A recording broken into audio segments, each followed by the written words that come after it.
Découverte. Sur votre chaîne Star S Media, aujourd'hui, nous vous amenons à la découverte d'une danse mythique. Une danse qui a toujours été taxée comme un mouvement plein de mystère et surtout mystique. Il s'agit de la danse appelée Asondap. C'est une danse qui s'identifie jusqu'ici à travers les originaires de l'arrondissement de Sangchu, précisément les Mbo ou les Sanzok.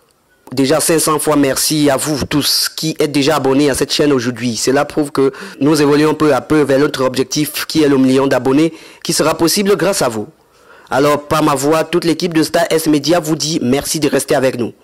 Bienvenue donc sur Star S Media, une chaîne de télévision en ligne dont la thématique principale est portée sur l'entrepreneuriat, les activités créatrices de richesse, bref tout ce qui permet de construire l'homme, que ce soit par le développement personnel ou le coaching. Bien évidemment, nous mettons aussi un accent particulier sur l'actualité locale et le divertissement constructif et instructif.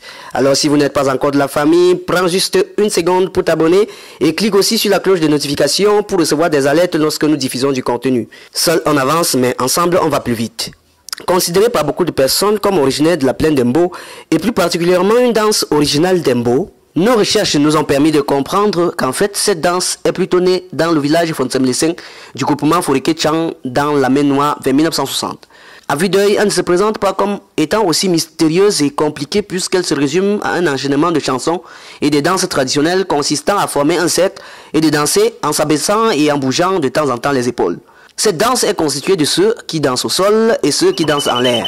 Encore appelés les grimpeurs, c'est cette phase de la danse qui contient tout son côté mystérieux.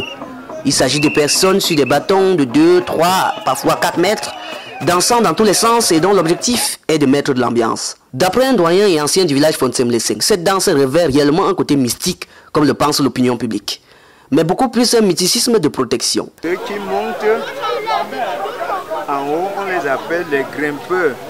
Bien sûr, ceux qui montent, ils sont contrôlés par ceux qui sont à terre en train de danser. Lorsqu'ils arrivent dans un lieu pour une prestation, ils prennent la peine de rencontrer les responsables du coin pour leur confier un arbre de pouvoir qui est planté au centre de la cour où auront lieu les festivités. Lorsque plusieurs forces sont en conflit, voilà ce qui arrive.